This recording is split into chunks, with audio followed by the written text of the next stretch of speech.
Olá, o estudo de hoje, estudo 141, temos 3 mandamentos, todos eles mandamentos positivos. Temos primeiro o mandamento 133, Hafrashat Chalá. Estamos falando aqui dos presentes que se dá para o Kohen. Falamos nos dias anteriores das primícias dos Bikurim. Aqui, Hafrashat Chalá, não estamos mais falando de um agricultor, uma pessoa que está plantando na sua terra, que ele está falando já o consumidor. A pessoa que ele vai fazer uma massa, ele tem que dar uma parte dessa massa para o Kohen. Esse pedaço de massa que está para o Kohen, a Torá chama ele de Halá. A Halá do Shabbat, na verdade, ela levou esse nome talvez por causa dessa mitzvah, mas o nome original, o nome Halá originalmente foi usado para essa mitzvah, para essa porção de massa que se dá para o Kohen. A mitzvah é o seguinte: quando alguém prepara uma massa, então ele tem que deixar uma parte dela para o Kohen. E caso ele já tivesse assado a massa, então ele tem que pegar uma parte do pão já assado e dar para o Kohen. Mas o ideal é separar ainda enquanto é massa e dar para o Kohen, antes de assar. Agora, isso daqui é uma mitzvah que hoje em dia o que acontece? Essa halá, essa porção que era do Kohen era um alimento santificado, e o Kohen não poderia comer em qualquer situação, tinha que estar puro, a massa teria que estar pura, então a pessoa que está fazendo a massa ele teria que ter o cuidado para estar puro, e para não impurificar a massa, e dessa forma ele vai separar uma halá pura para o Kohen, ele vai fazer a mitzvah dessa maneira pura para o Kohen. Hoje em dia não existe pureza, estamos todos impuros, não temos como se purificar de todas as impurezas que nós temos. Então o que acontece? Nossa halá hoje, nossa massa que nós fazemos hoje, ela é impura. Para não esquecer dessa mitzvah de halá, nós temos o seguinte costume, que a gente pega um pedaço da massa e separa ele, como se fosse que a gente estava dando para o Kohen. Agora, como esse daqui o Kohen não vai consumir, é um pedaço que vai ser queimado, não vai ser consumido, não vai ser aproveitado. Então a gente não tira a quantidade original, a quantidade necessária que era para tirar para o Kohen. Antigamente tinha que ter de acordo com uma certa porcentagem da massa tinha que se dar para o Kohen.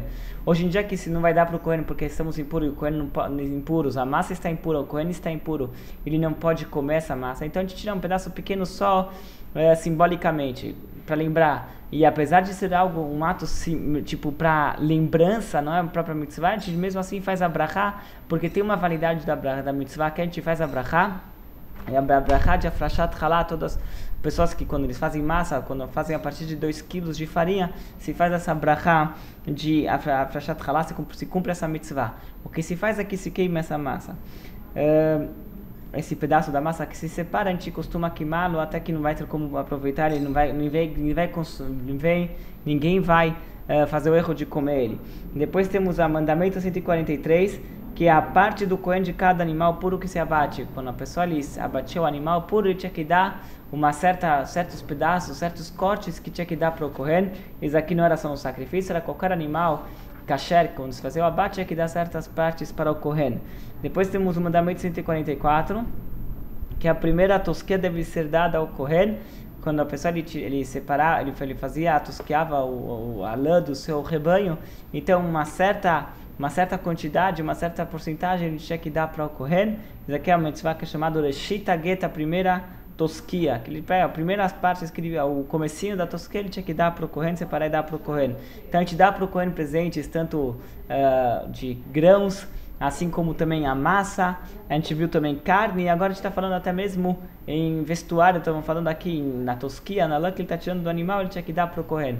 O Kohen tinha direito a todos esses prêmios, esses presentes, as regalias, era justo pelo fato dele ter sido distinguido do resto do povo para servir a Deus no templo. Então ele, como se fosse, ele comia e ele se vestia do que Deus dava para ele. Todas as outras tribos receberam porções em Israel, receberam terra em Israel onde eles podiam cultivar, eles podiam produzir, podiam ter gado e rebanho.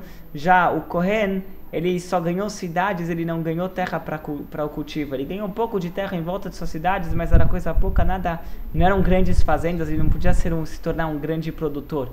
E por isso, já que os Kohanim, E por que isso daqui? Porque Deus não queria que eles se envolvessem com o trabalho na terra, que eles acabassem se envolvendo tanto com o aspecto físico, queriam deixar eles separados para fazerem o serviço divino, para fazer o serviço no templo. Então ele fala assim, o sustento deles vai vir da minha mesa, a roupa deles vai vir da minha vestimenta, o que Deus ele instruiu o povo judeu a separar e dedicar para Deus, isso aqui era dado ao Kohen. Esse aqui na verdade é o princípio de todas essas mitzvot.